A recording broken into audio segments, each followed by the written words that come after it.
Hi everyone, this is Mary Lurson back with you at and talking at Music Education here at Nashville from Summer NAMM with our partners at EnterTalk Radio.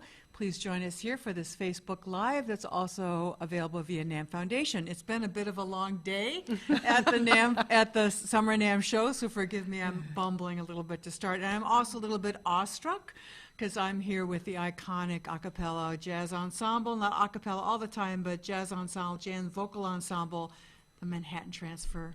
Yes, they're really in the house. Hello, Mary. Hello. 3/4 of us, anyway. Yes, 3/4. We're missing one of the members, Cheryl Bentyne, Bentyne, Paul Allen, almost said Paul Allen, and Janis Siegel. Welcome. Thank you. Thank Am you. I right? Alto?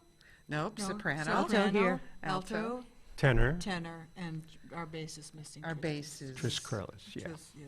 So welcome to Summer NAMM, and you are here to receive the National Music Council's American Eagle Award. So we're so Yes. honored that you are here with us. Thank you. Well, we're So- very honored. So about that, talking yeah. at Music Education, our little podcast that can't stop talking about music education, we always start our conversations with our guests about what I like to call your musical origins, your origin story, right? And going way back to where music, when you identified as a human being, that music was just right there for you and something was really passionate and important.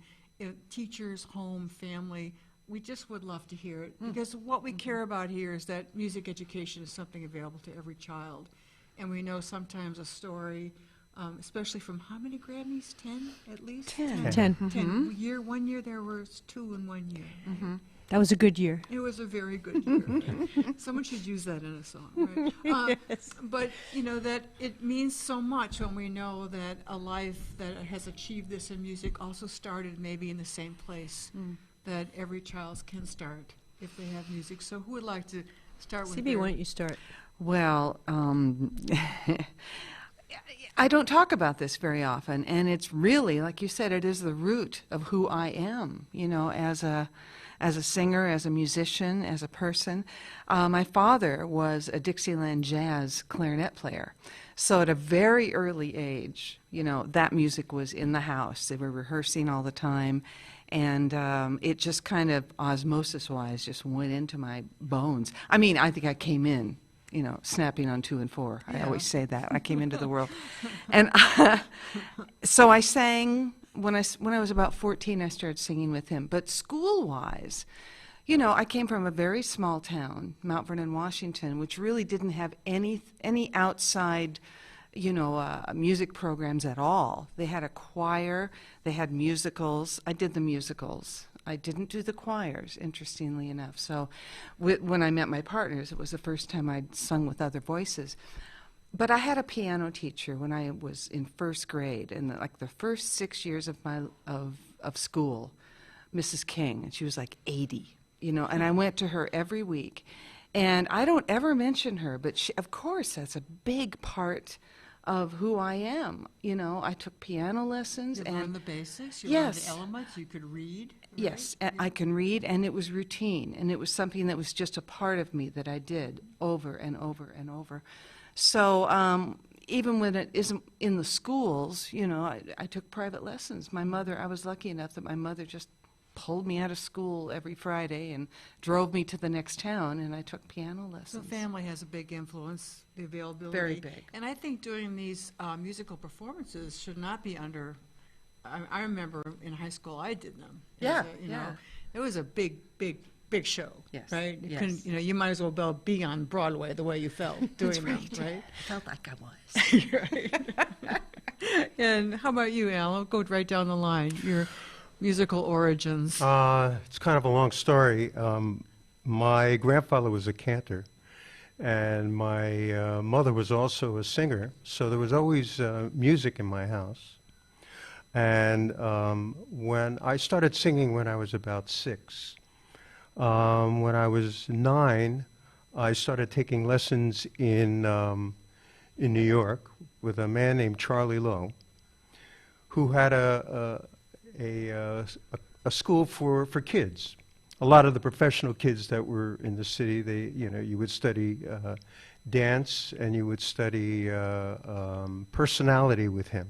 He was an old vaudevillian. When I Wow. was with him, he must have been almost close to 80. His wife Kasha taught tap dance, and he came from vaudeville. And so all the music that we learned, that we did, was all vaudevillian. I didn't know anything about that at But the that- time. I didn't realize what the significance So you of really that. grew out of, that was a rich New York tradition too, right? These Well, it professional was. children's schools and, the fact that you could go in and have this, basically, get ready, kid, you're going on stage, Well, Yeah. It's really and great. he would, I'd go up we would tour. We would do, in the summertime, we would go up to an area called the Catskill Mountains. And he would take 14 of us kids, and we would do a review. We would do the Palace, and each one of us kids, we would play, we would sing a song from Al Jolson, Eva Tangway, Russ Columbo, Eddie Cantor, all these different stars that were from that time. But I think the goal was always, to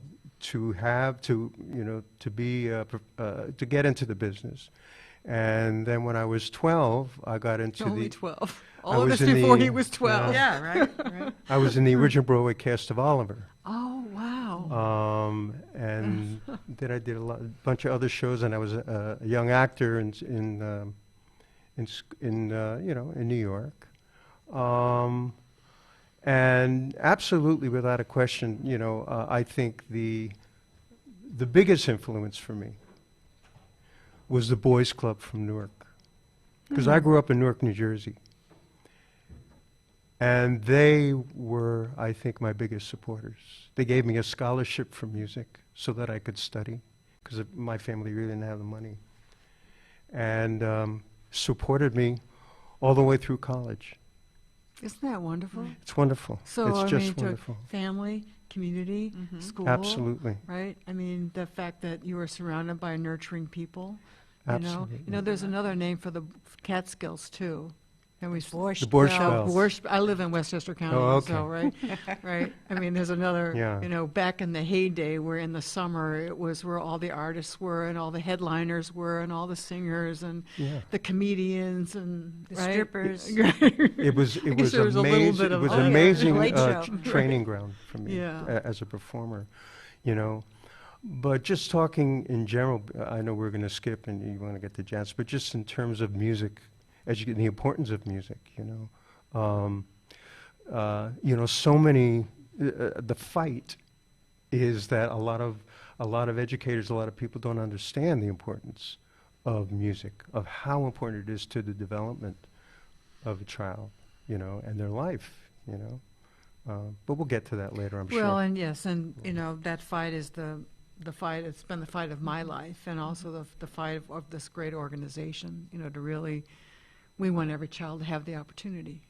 Now, what they Absolutely. do with the opportunity will be very varied, and it will go from hopefully the next generation to accomplish have the passion to accomplish the same thing that your wonderful ensemble has brought to the world. There will be more, right? That will, but also whatever they bring to the table in their own life is what matters, what their choices are. All right, Janis, you've had time to think about this. Yeah, I have. Well, I grew up in Brooklyn, New York, and my earliest memory of singing was with my father in the car.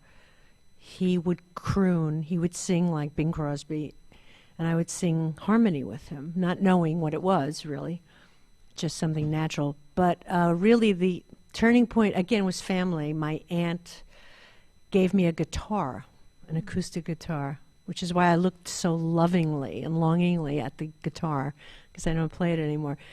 It was an extra raffle present she had or something from an affair she was running. So she just gave me the guitar out of the blue, and I went, oh my God, I'll teach myself to play this. And I did. And I found two other girlfriends, close girlfriends, that were similarly inclined, and we started a group.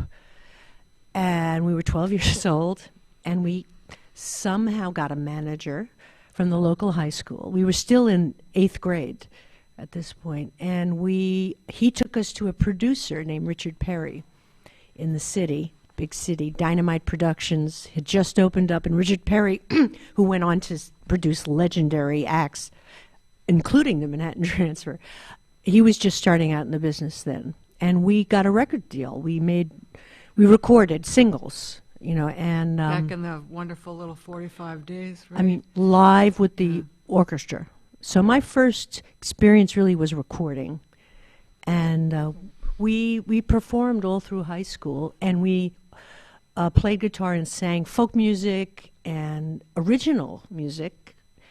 In school, there was really no outlet for this kind of education, sadly, at that time. But there was Sing, and I was in Sing, which is, the yearly theatrical show. I was in Sing every year, which I enjoyed. But other than I wasn't in choir, really, or any of that. I was too busy with my own music. But you had an exceptional, I mean, really all of you, out of the gate, there was something. It's like it was a force. Well, it was a right? force I mean, that it was so strong. out of the It was gate, right? useless to. I mean, to be resist. at 12, I had, then I started the next phase of my career at 12. You were in ninth grade. The next phase of my career, I signed with. I didn't look at it as a career, though. Right. At that juncture, I was really interested in other things like medicine or marine biology. I thought, my parents did not push music as a career. Really, and But I they mean, I drove was just you to gigs, though. They drove you. and even jazz. I wasn't into jazz really till I got to college, and even then, I was only listening to instrumental music. So now, the depth of the programs that exist for jazz vocalists is extraordinary throughout the university and high school world. You can take these courses that it took us years to learn by just trial and error, or someone helped you, or you did it yourself. Now it's all laid out for kids But today. you were also the trailblazers. I mean, of a sound, right? I mean, Yeah. you were as an ensemble. I mean, I think you must hear that over and over and over, the sounds. Well, that we you were based created. on what came before us. Yeah. We were historians, really scholars of vocal groups, and we studied what groups existed and their voicings and how they their material, and then we built on that. So it was a very studied progression. Well, it was definitely a point of view to do 4-part harmony, closed harmony, and to make records. And that really, in pop music at the time, 4-part harmony was considered jazz. That fourth part was like the jazz chord. And for pop sixth, music, augmented if that existed, they'd throw the record out. They would not play it. It had to be just a triad, Straight. too sophisticated. It's like what the French Impressionists did, the start of that, when Ravel and Debussy added the sixth and the ninth to classical music. Right. It became jazzy. So let's jump into this magical. From us who didn't live the last 40 years with you, it feels magical, but we know it was hard work and a lot of twists and turns and the realities of moving into the different conditions in the marketplace, right, and the different forms of delivery, right, from going from record labels to contracts to, I mean, you've seen a lot, you've experienced a lot. So through it all, though, I always have to ask, how did you take care of these precious things that you have? How did you take care of the pipes? Well, a lot of years of just learning. I mean, throughout the career of this group, one or two or many of us had throat issues. Because at first, I don't think, I'll speak for myself, but I don't think we really knew. And our music became more complicated, too, and higher and more concentrated, and then having to do a show every night and do all that music, do Birdland every single night. For me, I'm still working on trying to do that song every night. And we try and rest, but that's real hard when you're traveling. Yeah.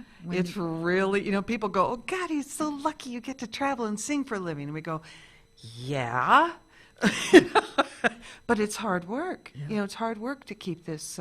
So you gotta, a little bit, you gotta baby yourself. Have you done a lot of vocal training? I mean, do you still, I mean, one thing about singers, they're always going to a lesson. Every singer I know, they're on their way to a lesson. Like a ballet dancer, they're always training, you know? Yeah. I mean, Yeah. do you still train? Well, And when you- I was in high school, I was doing like weekends. I was doing like gigs, you know, and before my voice changed, I never had a problem singing. I would just, and nobody ever taught me. I would just sing, and it was effortless. But when my voice changed, my breathing changed. My whole mechanism changed, and I would go out and do a gig, you know, like maybe a 45-minute set, and then I wouldn't be able to talk for 4 days, and my throat was like completely raw. And when I got into college, I studied classical actually when I was in school, and my teacher saw what I was doing, and she said, "You got to give me a year. You have to stop everything else. You got to stop all of your other singing." I said, "But I got gigs." And she said, "No, you have to stop it. to You learn have to to." replace this She voice, said, "If you raise don't voice. change what you're doing, by the time you're 25, you're not going to have a voice left. You're going to blow it out." And it was really, really hard. I mean, it actually took longer than that, you know. By the time I graduated, it finally kind of clicked in. And what I learned in terms of technique, and it doesn't matter for a singer what you do, whether you sing opera, whether you sing jazz, whether you pop, whatever it is, technically, you're still dealing with the same kind of instrument and how it works. And it's, very, very important. I'm really glad you spent a minute on that because, you know, in the NAMM family, there's a lot of pop musicians and there's a lot of rock musicians who come with this wonderful natural gift. And you hear a lot of really great Damage, potential that's just lost. Yeah. And the fact that here you are, 40 years later, obviously, that's one of your people to put up on a pedestal who said you're going to have to stop Absolutely. and learn and listen. Absolutely. Stop, listen, and learn Yeah. to save this, to create your path forward. Some you of know? the recent big pop singers have lost their voice, like Yeah. right at the peak of their careers. I don't want to name names, but just singing wrong, or just not even, I don't want to say singing wrong, but just pushing too hard and not having the placement, knowledge of what to do with the voice. Because pop music is like so different than jazz. Well, there's so much You got to passion. blow out every note. There's so much emotion, Yeah. It's all about, the emotion and the intensity, and then all of a sudden, wait, I can't do it anymore. Yeah. How about your vocal training? I didn't have any vocal training again, and Because you had a contract when you were in high school. I just opened my mouth and Right. sang, Yeah. and but when I joined the transfer, I started getting into trouble because I didn't know how to modulate myself. Again, it was like, oh, I have to give 1,000% every show. And when we started going on the road a lot, and I was getting hoarse a lot. So in 1980, I started studying. And I had a wonderful teacher, which we all shared, named Roland Wyatt. And he basically just said, you have to relax. You don't have to give 1,000% every song. You just watch, you could give 60% and it will still be fine. And he basically just gave gentle warm-ups, taught me how to breathe, and got the mechanism going. I still study today. I have a wonderful teacher in New York, and I think it's very valuable to have someone look at you while you're singing and correct any imbalances or your alignment. The other thing I wanted to say is that one of the challenges of the Manhattan Transfer is that we sing all these different styles in the course of one show. Most people, or even groups, sing one style throughout the show. They're belting, or they're singing ballads, or in the course of one show, we do everything from swing to ballads to bebop to vocalese to rock to, pop, R&B. It's all these different techniques. So, Versatility. It's true. So you lead me tricky. into my next question, and the final, the kind of three-part form here. So right in the middle of the second part, okay? Just so don't want to wear you out. Got an evening ahead of you, but how did you find this groove, this Manhattan Transfer groove? And you said it has multiple genres. You're obviously jumping around. It's this tight harmony with augmented core, augmented intervals in it. You said you did this study. Could you tell us a little bit more about how you studied? And I know you lost one of the founding member. That We did. obviously was Yes, Tim probably Hauser. very, very much a part of this groove. right? Absolutely. But how did it? I said, yes, we know enough now. We're going to keep going, and we feel it's this. Did it evolve? Was it conscious? Was it deliberate? It was conscious. Okay, so Yeah. all right. Well, in the very beginning, the idea was to apply closed four-part harmony to music, contemporary music, as well as reimagining and mining this load of American music that had been neglected, that we thought was fantastic. We thought was witty and musical and rhythmically interesting. All these arrangements from great groups like Bing Crosby and the Rhythm Boys and the Boswell Sisters and the Pied Pipers and the Merrimacs and the Modernaires and the Hi-Los and the Four Freshmen. everybody was listening to for all those decades, right? Yeah, and they were pop music at Yeah. one point. Oh yeah. And then it kind of stopped. And Tim was really, he was the thrust. In the beginning, he was the thrust behind this. He had this vision of this, and we knew that we didn't want to be a band. We didn't want to play instruments. We wanted to be like a traditional vocal group that's up front, and that we would have a band. And the first wave, I call it the first wave, when we started, we were very kind of nostalgic. We would wear tuxedos and gowns and do a lot of material that was there. And there was a fad of that music at that time. It was very, very popular. Not only on the East Coast where we were from, but also in Europe. When we started to play over there, it was very popular. But our manager at the time, who was also managing Bette Midler, he said, listen, if you keep doing the same thing, this fad is going to go away. And if you stay doing this, you're going to go away with it. And he made us aware that we needed to constantly stay current. We could have the vision, the ideas to do different things, different music, but that we had to move on, Which is sort of David Bowie's ethos Yeah. also. He kind of started, around when we started, it was the beginnings of glitter rock and all of that. Entertaining again, dressing up, the era of the singer-songwriter, folky, hippie was kind of going away a little bit. Lots of makeup. Lots of makeup. Lots of makeup. And On the glitter guys. lips. Glitter lips. Oh and- yeah. Right. So you stayed true to the voice that you knew was what you wanted to do as artists. Then you had this eye to the culture, right, and where it could fit within the market, right? It was just this wonderful. The thing is that harmonically, it was like taking what we were harmonically and you place it in a different place. So we always had our sound, even if we changed some of the voicings for it, made it more open or something. But we always had that sound. And in the beginning, when we started, we really worked hard on that.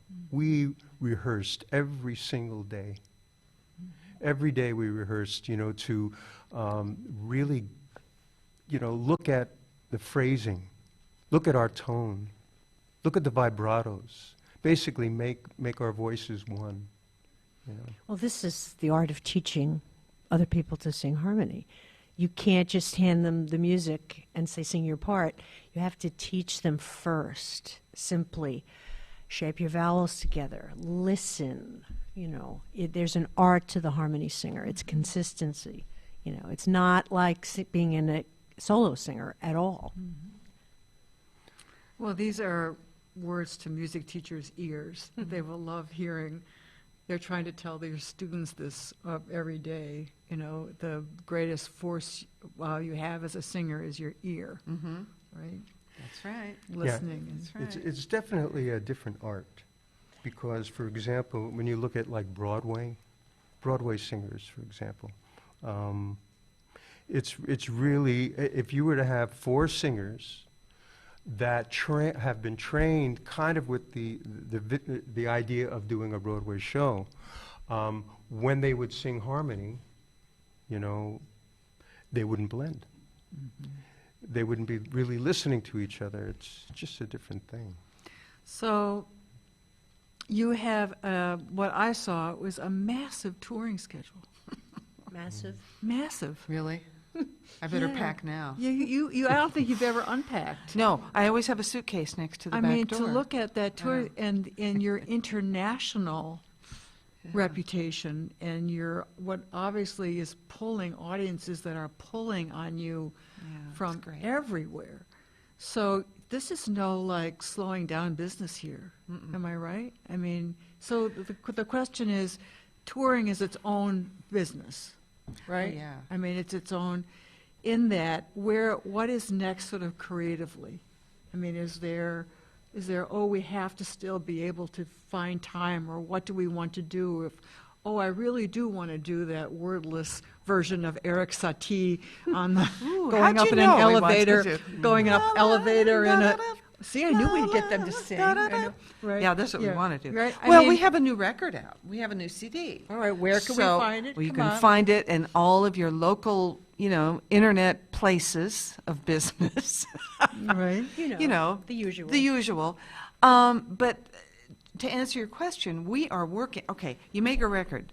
The record's done. Then you have to learn the song live to do it, because recording is a completely different animal, as we said before, than actually, performing live. So we're now in the process of relearning the music that we recorded to do live. And the name of the album is just The like Junction. The Junction. Thank you very much. A lot of wonderful songs. We kind of went full circle on this project. It feels like early transfer, but we wrote most of it based pretty much exclusively on who we are and what we've done for 45 years. And it just came together beautifully. So, it's a lot of work going out on tour, and it's a lot of work relearning songs that people just assume because we just recorded that we know. You got to go in and sometimes move parts around, do whatever it takes to get it live, to do it live. Yeah. So what else is on the wish list? If only we didn't have to do Berlin on Tuesday, what else would we be? Well, to be realistic, touring is our stream of income. That's it. That's how we make our money. And also, I don't know if I'd ever want to stop singing for fans out there all over the world. But there are other ways that we've been exploring, like a real show where we stop in a city and do a book story, a book show maybe, because how we got together is kind of interesting. It's a Oh my story. God, It's a book. Yeah, It's a a book. fantastic story. Yeah. The way the group And the started. times that you, that you have performed through, 40 years of being really, really well known in an iconic marquee performing group, and where it has taken you and where you have taken the pop scene to. You have led, you have followed, you participate sometimes, but yeah. So I think the key to the longevity is also balance. To be able to, I say this a lot of times, I feel like a professional juggler, and keeping all the balls up in the air. Because we have to balance. We have other things that we do, and so for our well-being, I remember when we started, like when we first kind of hit, and back in, when we were touring, we were out for 9 months out of the year, just living out on the road all the time. Obviously we don't do that anymore, But yeah, I think that what is invigorating for us is when we walk out on the stage and the relationship between us and the audience. You know. Which you've earned, right? Yes, yes. You Our know? partner Tim used to say, "I get paid to travel. I get to sing for free." I love that, and it's pretty true because the travel part is the work, you know. And then you go, "Oh, that's why we're doing this," you know. Like outside, you get on stage. It's also a personal discipline. I don't think people realize how much singing is an athletic event. And the athleticism comes in with the stamina you need to travel. So you have to work on that stamina. You can't just have it. You have to work on it. You know, we were sponsored a research study that talked about the role of really rigorous singing for older adults. And it wasn't just the kind where they were sitting around and kind of listening to music and la-da-da-da-da. It was actually by a very serious coach, sitting up straight, singing in tune, learning repertoire, serious performing. And the results of the well-being of these seniors as compared to the people who were doing other things was just so remarkable that it has, you know, it's moving its way now into healthcare. It's moving its way into senior citizens. The centers. benefits of music for Yes. Alzheimer's patients Yes. is amazing. Cancer My patients, father everything. passed away from Alzheimer's disease, but to the very end, he was singing. It's one of the last things Yes. in our biology. It's in a different part of the brain Yeah. to the Where it music. connects all the parts of the brain so it can activate. But That's absolutely true. My wife is from Yorkshire, England. And up in Yorkshire, they have the original karaoke, but they always have, in the pubs, they always have somebody that's there that plays, and everybody goes to do a sing-song. Everybody's got to get up and do a song, you know, all right then, all right, you're going to, you know, and it's just, you hear them sing, and it just gives them this spark of life. It absolutely is wonderful. It's great. And now there's so much music in hospitals too. You know, they're just like roving balladeers going from room to room. I did that a few times, and it's, you know, it lights you up. It does activate a different part of the brain, and it heals. Right. It can physically and scientifically heal you inside. It really does. Well, I think we can say as we end here that the Manhattan Transfer is the soundtrack of our lives. It's a soundtrack of many of our lives. No, thank It's you. a sound when I knew I was going to have the chance to interview you. I heard you in my mind before I went to listen to you. I knew that the sound. So thank you for your artistry, for all that you've contributed, and for your important award today. And we hope that you'll visit us at NAMM sometime, our NAMM show in Anaheim. Here we are in Nashville, we're in California. We'll check your massive touring schedule and see if we can have you there with us sometime. That would I be great. love going to the NAMM show. So thank you so much. Yeah. And thank you for joining us for this wonderful edition of Talking at Music Education with the Manhattan Transfer. Thank you for Thanks. joining us. Thank you.